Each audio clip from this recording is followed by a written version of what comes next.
വെച്ചിട്ട് അടിപൊളി പലഹാരം ഉണ്ടാക്കിയിട്ട് വരാം. വായോ. ഇനി വീട്ടിൽ വാങ്ങിയ ഏത്തപ്പഴം കറുത്തുപോയി എന്ന് പറഞ്ഞെടുത്ത് കളയാൻ വരട്ടെ. നമുക്കൊരു അടാറായിട്ട് ഇത് വെച്ചുണ്ടാക്കാം. ഇവന്മാര് കുറച്ച് ആവിയൊക്കെ കൊണ്ട് നന്നായിട്ട് കുറച്ചൊരു വെന്തൊക്കെ ഇങ്ങ് വരട്ടെ കേട്ടോ. അപ്പൊ ഇവരെല്ലാം വെന്ത് വയറൊക്കെ പൊട്ടി വന്നിട്ടുണ്ട്. ഇത് നമുക്ക് ഓഫാക്കിയിട്ട് തണുക്കാൻ വെക്കാം. നമ്മുടെ കയ്യിലുള്ള നട്ട്സൊക്കെ നമുക്ക് ഇതിനകത്ത് മിക്സി ജാറിലിട്ട് പൊടിച്ചെടുത്താൽ നമുക്കിത് നമ്മുടെ തേങ്ങയുടെ ഒപ്പം ചേർക്കുമ്പോൾ ഒരു രസം കിട്ടും, ഒരു നല്ല രുചി കിട്ടും. ഇപ്പം നമുക്ക് അങ്ങനെ ചേർക്കാവുന്നതാണ്. എൻ്റെ അടുത്ത് ഇപ്പോൾ ബദാമാണ്.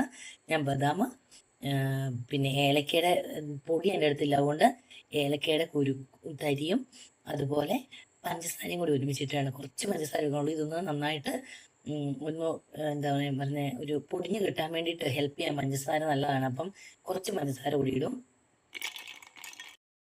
അപ്പോൾ പഞ്ചസാരയും ബദാമും അതുപോലെ നമ്മുടെ ഏലക്ക തരിയും കൂടി ഞാൻ ആഡ് ചെയ്തിട്ടുണ്ട്. നന്നായിട്ടൊന്ന് ഇത് പൊടിച്ചെടുക്കട്ടെ. നമ്മളെടുത്ത ഇൻഗ്രീഡിയൻസ് എല്ലാം നന്നായിട്ട് നമുക്ക് പൊടിഞ്ഞ് കിട്ടിയിട്ടുണ്ട്. യന്ത്രമൊക്കെ ഇറക്കിയിട്ടുണ്ട്. കണ്ടോ, ഈ യന്ത്രം വെച്ചാണ് ഞാൻ സ്മാഷ് ചെയ്തെടുക്കുന്നത്. സത്യം പറഞ്ഞാൽ ഇത് നമ്മുടെ ഇടിയപ്പം ഉണ്ടാക്കുന്ന ആറ്റമാണ്. ഞാൻ നോക്കുമ്പം എനിക്കിവിടെ സ്മാഷ് ചെയ്ത് കാണില്ല. അപ്പോൾ എത്ര കഴിയുള്ളത് ഇതിനാകുമ്പോൾ നന്നായിട്ടിത് അറിഞ്ഞു വെക്കും. അപ്പം ഞാൻ ഇതുകൊണ്ട് നന്നായിട്ട് ഇതിനെ ഒന്ന് ചതച്ച് എടുക്കട്ടെ.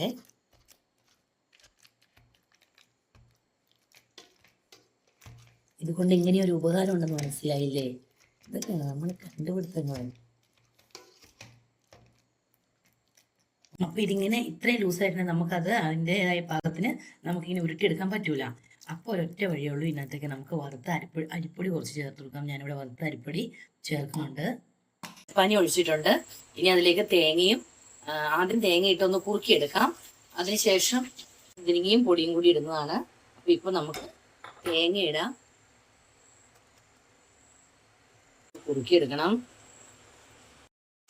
അപ്പം നമ്മുടെ തേങ്ങ നന്നായിട്ടൊന്ന് വെള്ളത്തിനകത്ത് യോജിക്കട്ടെ. അപ്പം നമ്മൾ എടുത്ത് വെച്ച പൊടി ഇതിലേക്ക് ആഡ് ചെയ്യാൻ പോവാണ്. പനിയിൽ തേങ്ങയും മുന്തിരിങ്ങയും നമ്മുടെ പൊടി ആഡ് ചെയ്തിട്ടുണ്ട്. ഇതൊന്ന് ഇളക്കി കൊടുക്കാം.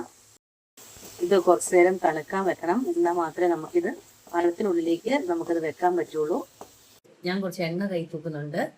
എന്നിട്ട് ഞാനിത് നമ്മുടെ ഇത് ഒരു ഉരുള ഇങ്ങനെ എടുക്കുക. ഒരു ഉരുള ഇങ്ങനെ എടുക്കുക. എന്നിട്ട് നമ്മളൊന്ന് ജസ്റ്റ് നമ്മൾ കൊഴുക്കട്ടയൊക്കെ ആക്കില്ലേ, ആ സ്റ്റൈലിലൊന്നിങ്ങനെ ആക്കുക. എന്നിട്ട് ആ കൊഴുക്കട്ടയുടെ ഒരു സ്റ്റൈലായി കഴിഞ്ഞിട്ട് നമ്മൾ നമ്മുടെ ഉള്ളക്കൈയിൽ വെച്ചിട്ട് ഒന്ന് അമർത്തി കൊടുക്കുക, ഒന്ന് പ്രസ് ചെയ്ത് കൊടുക്കുക. ഇതാ കണ്ടോ, എണ്ണ നമ്മുടെ കയ്യിൽ പറ്റുകൊണ്ട് നമുക്കത് എവിടെയും പിടിച്ചിരിക്കുകയില്ല.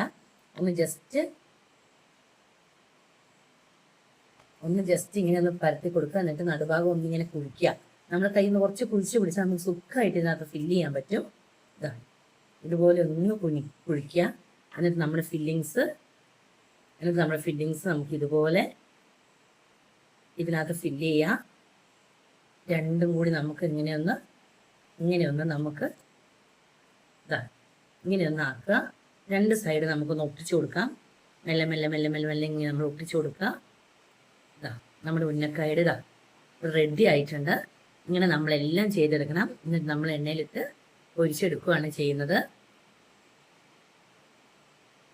അപ്പോൾ നമ്മുടെ ഉന്നക്കായുടെ ഇത് റെഡി ആയിട്ടുണ്ട്. നമ്മളിനി ഇതാണ് എണ്ണയിലിട്ട് പൊരിക്കുന്നത്. ഞാൻ ഇതുപോലെ എല്ലാം ചെയ്തെടുത്തിട്ട് നമുക്ക് കാണാം.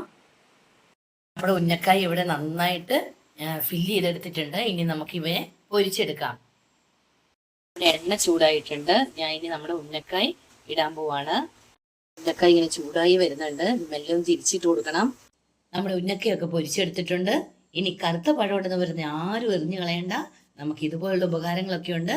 വീണ്ടും മറ്റൊരു വീഡിയോയുമായി കാണുന്നത് വരെ എല്ലാവർക്കും ബൈ.